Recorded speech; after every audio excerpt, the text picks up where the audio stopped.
that there will come a time when black people wake up and become intellectually independent enough to think for themselves, as other humans are intellectually independent enough to think for themselves, then the black man will think like a black man, and he will feel for other black people. And this new thinking and feeling will cause black people to stick together. And then at that point, you'll have a situation where when you attack one black man, you are attacking all black men. And this type of black thinking will cause all black people to stick together. And this type of thinking also will bring an end to the brutality inflicted upon black people by white people. And it is the only thing that will bring an end to it.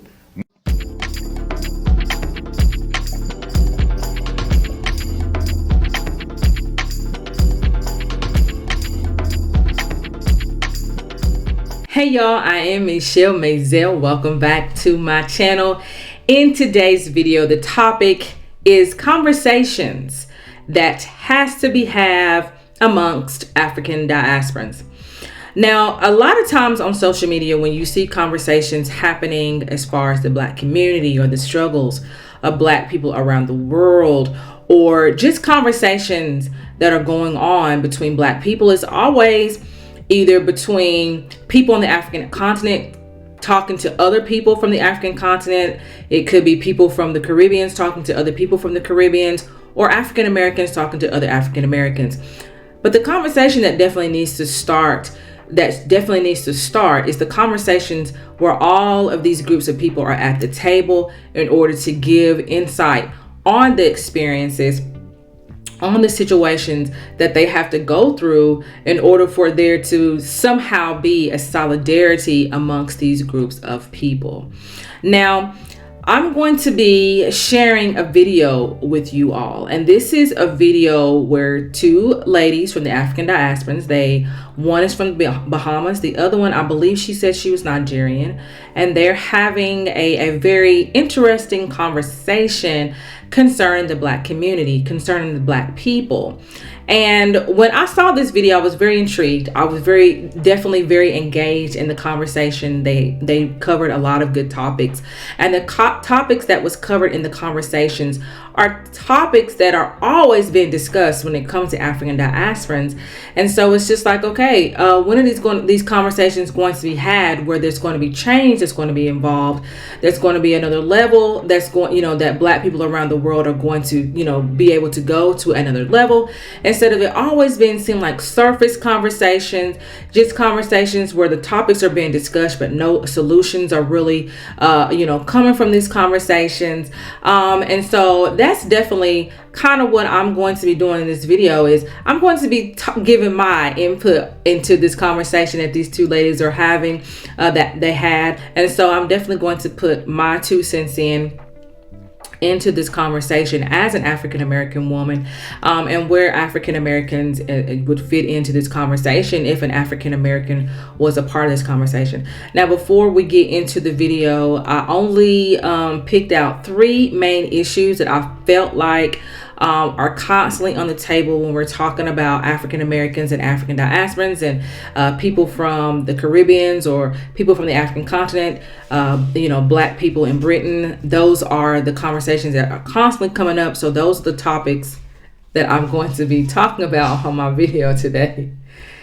So let's get into it. The surest way, I think, that we can have better conversations at least is that we need to separate blackness a bit, because actually, even if there's a so-called community, which I've spoken at length why I don't think there is, logically I don't think there is. I think it's very forced, and we try to force it, and the only way the black community seems to be strong is when it's coming together against some kind of injustice, and I don't actually think that's what builds a community. So I'm not convinced there is a so-called black community. It's very forced, and that's why there are a lot of issues, because no one knows who they should be in solidarity with, because, and this is my main point, we all have different values, different subcultures, different histories, right? So we need what's affecting black Caribbeans in Caribbean is not affecting Black Caribbeans in the UK and the US. And okay, so let's stop right there and address this particular part of what she had to say. First, I'm going to address the Black community identification. In the United States of America, that is how the U.S. identifies Black people in the U.S. They identify them as the Black community. When you go to the U.S., the communities are identified. You do have the Hispanic community or the Latin community. You do have the Asian community. You do have the Indian community. And the reason why they have these different communities is when it starts getting election year, as we are in right now, anything political, and they start to try to get voters, or they start trying to talk to the people in the U.S., they always specify what community are they addressing, what community do they need to have their vote from. So it is not just Black people that have identified themselves as the Black community. That is what the United States identifies the communities as. So when she's speaking to herself as far as, this is something that Black people created. This is something that they created as far as, talking about struggles and things like that. That has nothing to do with anything in the United States of America. That's how the U.S. categorizes Black people. That's how they categorize Asians. That's how they categorize Hispanics. That's how they categorize Indians. They categorize them by communities. And so you would hear that being, widely said in the United States of America. When they're speaking about these different communities, they would be specific as to what community they are speaking about. So that's what I have to say about the Black community.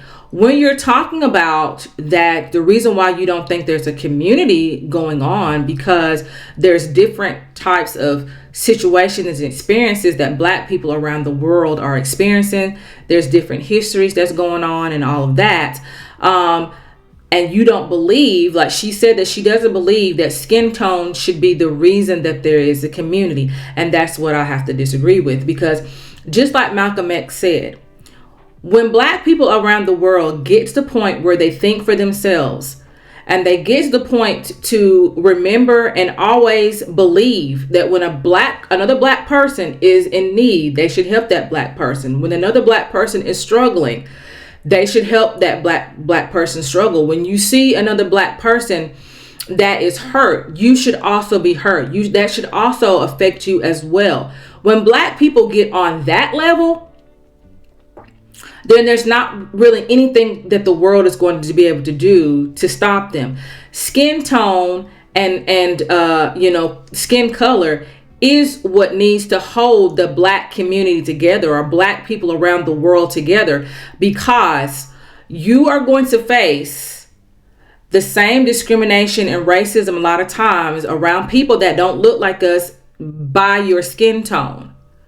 When you are in an area where you are the minority, it is your skin tone that's going to be the reason why you're discriminated against. It is going to be your skin tone for the reason why there's racism against you. It is not going to be where you're from. It's not because they're not going to say, oh, it's because you're Nigerian, that's why we're discriminating against you. It's because you're Caribbean, that's why we're discriminating against you. They don't know what ethnic group that you're from. They don't know what country that you're from, but they do know, because they have eyes, that you are Black.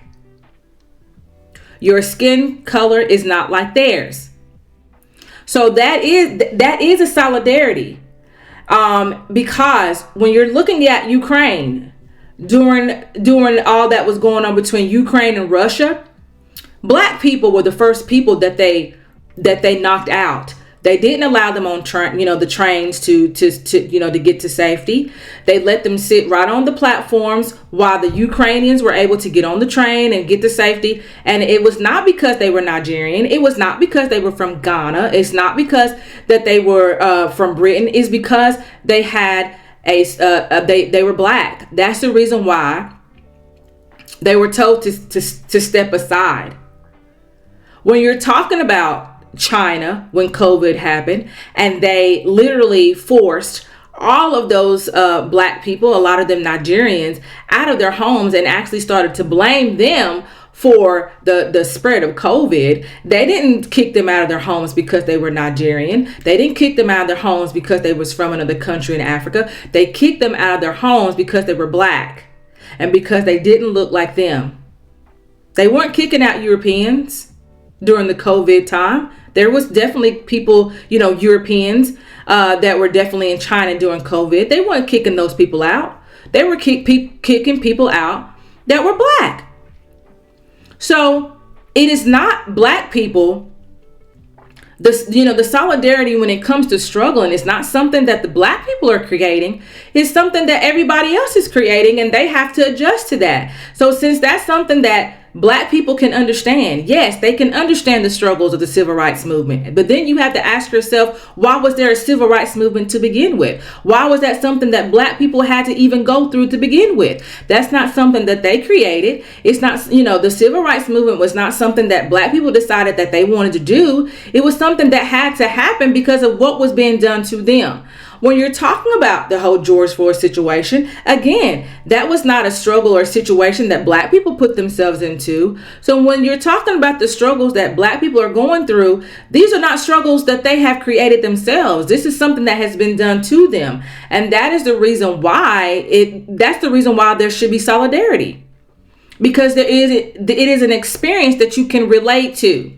It is a situation that you can relate to. So since you are able to relate on that scale, then yes, you can build a community around that, because it's going to be that's going to be able to then you all to be able to work together to move yourself forward. If you know that as a black person that you are going to be discriminated against, and there's going to be times that, you're going to have to find yourself face to face with racism, then you can say, okay, I can definitely stand together, because you want to get to a point that when you go to these different places, that skin tone doesn't matter. But right now it does. And so until black people around the world understand that is the common thread that should hold us together, because when you go to these countries where you don't look like them, they're not going to ask you what your history is. They're not going to ask you what your situation is. They're not going to ask you what your experience is. They're going to see that you are black, and that's it. There have been many times that I've gone to the airport in Europe and have been searched unnecessarily, have been questioned unnecessarily. And it is not because I'm an American, a black person from the United States. It's because I'm black, period. And it doesn't matter that you've never experienced it. And I think that's what Malcolm X is saying. It shouldn't matter that you've ever experienced it. Not everybody has experienced racism, but you definitely should be able to be compassionate or understanding to someone who has faced that, because it could have been you as a black person. You could have been the one facing racism. You could have been the one facing discrimination. You've just been lucky to not have to worry about that. But you should be able to have some compassion and some understanding to another black person that's going through the same thing. And that's the reason why community matters. It matters because it gives you that foundation to be able to grow on. You're able to look at your brother. You're able to look at your sister. And it doesn't matter that y'all have a different story. It doesn't matter that you have different experiences. It doesn't matter that you have different histories. What matters is how other people are seeing you.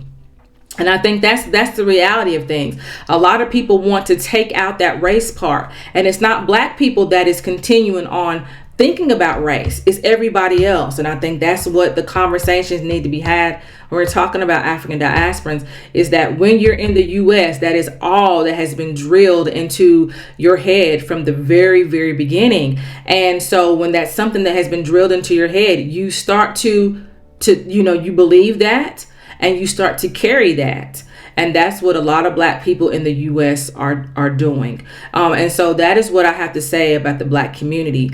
I believe that the black community is needed, because that is definitely going to be something that is going to create a more unified front in order to begin to have conversations, in order for there to be an understanding, that in order for black people around the world, even if you don't want to, even if you don't want to use the community aspect, for black people around the world to move forward and to globally be a strong group of people. And that's the reason why there shouldn't be little bitty pockets of black people doing their own thing, because the ultimate goal is globally we should be on another level.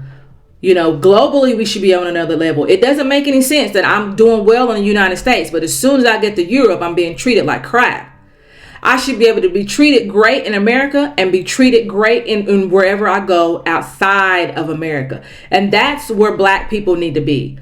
There needs to be a global leverage of black people. In order for that to happen, there has to be, just like Malcolm X said, you have to care about the other black person.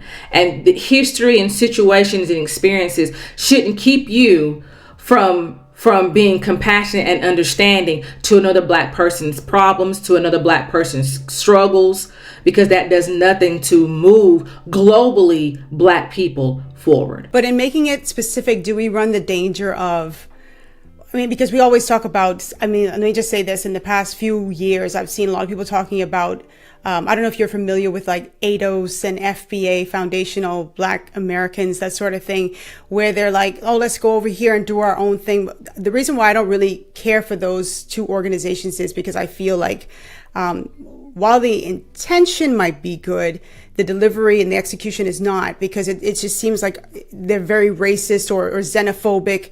And I don't really care for that too much. But in getting specific for each group, do we run the risk of, I feel like there is more strength in numbers rather than just kind of saying, you go your way, you do your thing because you have your own interests. You go your way because you have separate interests from me, and just going about it that way. I agree in a way, but not really, because I don't believe we have the same issues. I don't believe we have the same issues. And that's another thing that I really want people to understand. There are more disparities within ethnic minority groups than between. Like I've mentioned a few times, the differences are wider than the so-called white, non-white disparity measurements. That is where we need to be looking at, because that is going to so-called debunk this idea that systemic racism is your biggest enemy. So let me first start with her talking about that there's different entities within the black community. And she's right about that. There are different entities within the black community, and that is because black people have never been a monolith. There's always been different thinking perspectives within the black community. That's not something that's changed. You're talking about Booker T. Washington versus W.E.B. Du Bois. You're talking about, two strong leaders here who had very different viewpoints. You have Malcolm X and Dr. Martin Luther King. Again, two very prominent leaders here with very different ways of looking at things. And so, there's always been a different perspective. But what's missing now is that even with these different perspectives that's going on, no one is trying to focus on a goal. Not that there's different issues or whatever, is that there's not a goal that's happening. Now, let's speak on what she's talking about. Within the black community, and we're talking about black people in the United States, there is only one issue that a lot of times we're facing, and that is systemic racism. And I think that's a conversation that needs to be a part of this conversation, is that you can't have a conversation with African Americans, and I'm talking about a genuine conversation, without validating that fact. Okay, there's no way that conversation is ever going to move forward. You have to validate the fact that the reason why black people still talk about systemic racism is because in a way it's still existing. And black people wouldn't be talking about it if it hadn't started to begin with. And I think that's what the conversations need to have. Black people are not creating these things. Black people are not creating these struggles. Black people are not creating these issues. These issues were put upon black people from the very beginning, and they're trying to get out of it. They're trying to eradicate themselves from it. They're trying to dislodge themselves from it. And it's the people that don't look like us that want to continue to remind us where we were. And when you go to United States of America, when you're talking about certain people in the U.S., They want things to be the way it was, where black people didn't have any rights, where black people didn't have a right to vote, where they couldn't read, where they couldn't write, where they couldn't own any land, where they couldn't be anything but slaves.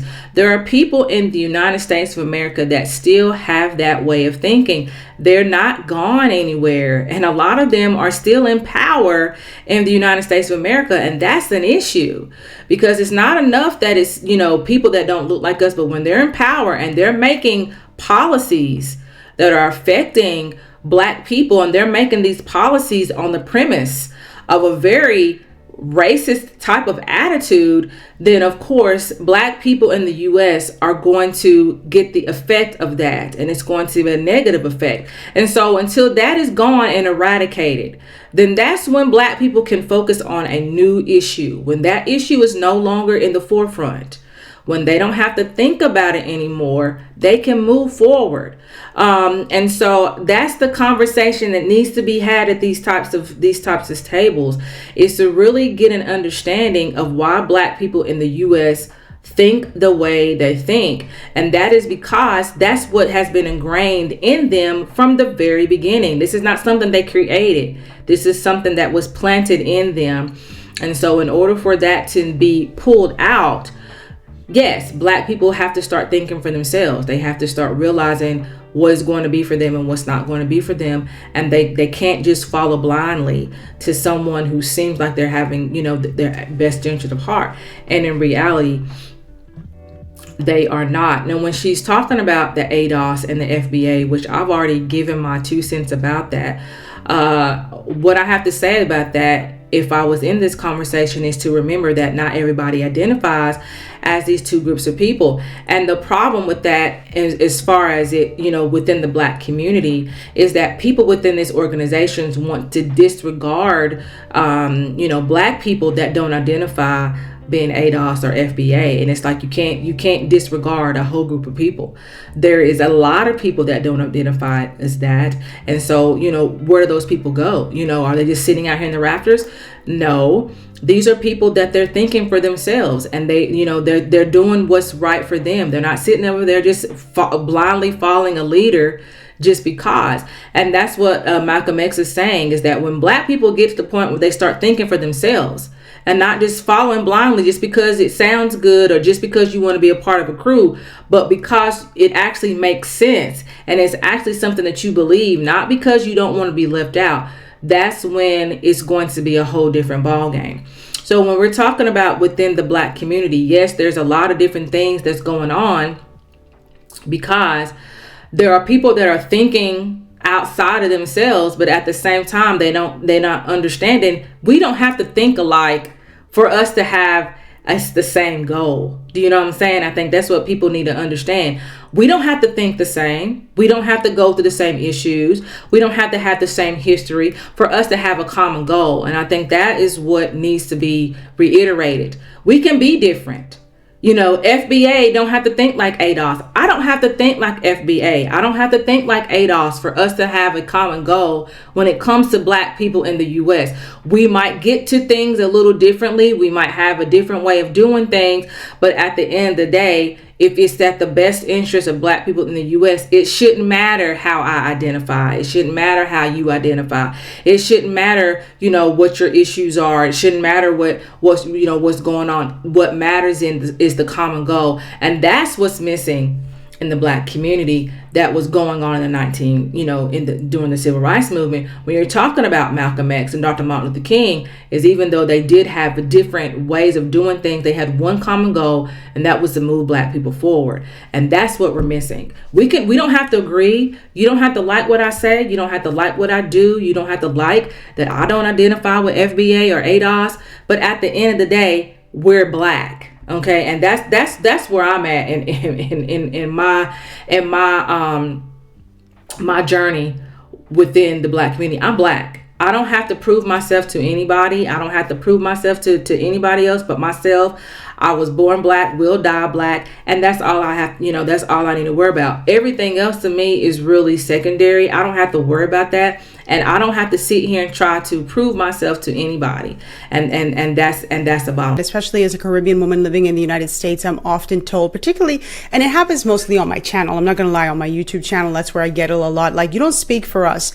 And I always have to remind people, I'm a Black person. At the end of the day, when I walk down the street, nobody knows I'm from the Caribbean. They don't know I'm from the Bahamas. They see a Black woman and that's it. And so whatever shared experience that you have today, I can't talk about the 50s. I wasn't around the 50s or the 60s. And I didn't grow up in America. I grew up in a predominantly Black country where our leaders, the millionaires, everybody who I saw was predominantly, they were Black people. So I have a different background, a different experience. I had no issue with non-Blacks. But at the end of the day in America, I am a Black woman and I'm going to have those same experiences that they do. And one of the things I also noticed is that, you know, because I asked you the question, who has authority to speak for Black people? And I think because a lot of African Americans are driving these conversations, it seems that it's a leader, any leader who agrees with what they believe, or who panders to what they pander to, or what they agree with, or anyone who tells them basically what they want to hear. Because there are some excellent leaders out here who are speaking the truth, but they don't want to hear that because it doesn't feel right, it's uncomfortable, and it just goes against everything that they were taught or they believe or they just feel comforted by. So that's always a very tough thing. What African Americans tends to turn a lot of them off is not validating their experiences. And there's some people that don't want to validate that systematic racism does exist in the United States of America. Is it as bad as it was? No, it is not. It is definitely, it has come, somewhat far, but it is still there. And so that is something that then other African diasporans have to validate that fact. They have to make that, they have to see that, they have to accept it, and they're going to have to be able to understand that. So when you're talking to a Black person from the U.S. and they tell you that there's still systematic racism going on in the United States, you have to believe them because it's true. That's something that they've lived for a very long time.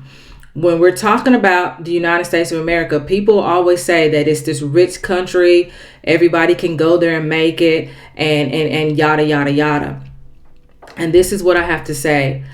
If I right now move to another country in on the African continent as an African American, I might do better than the people that are there because I'm going to be making probably a lot more money, bringing a lot more money there.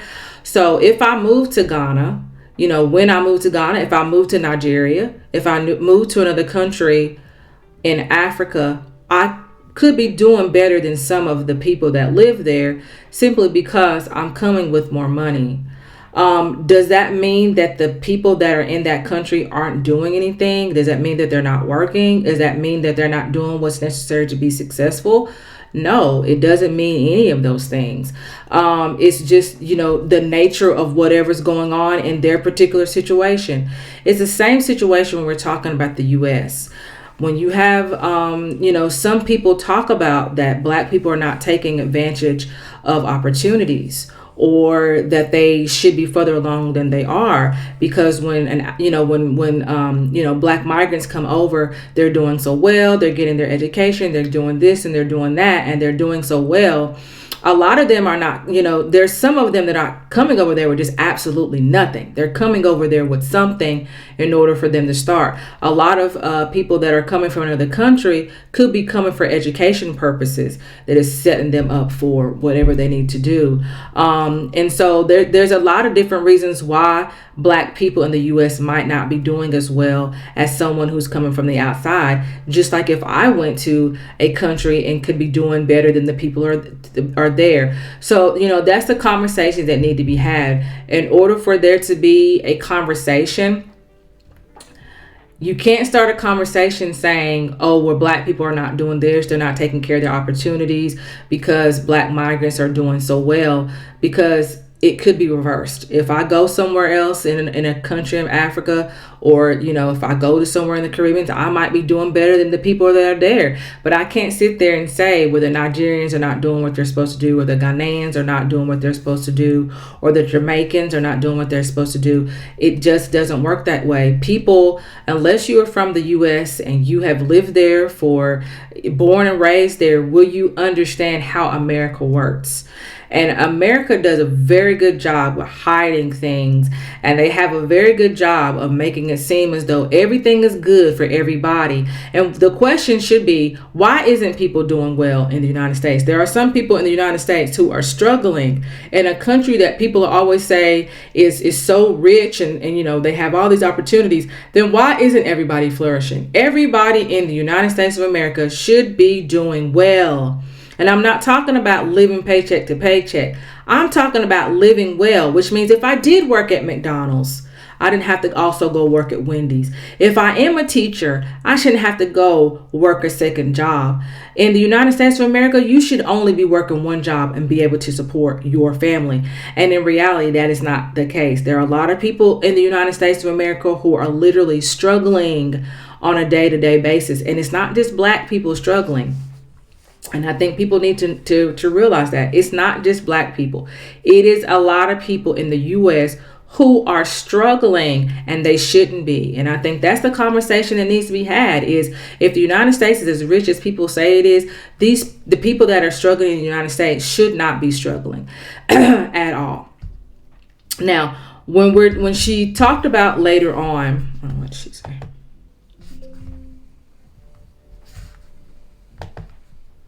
Comforted by. So that's always a very tough thing.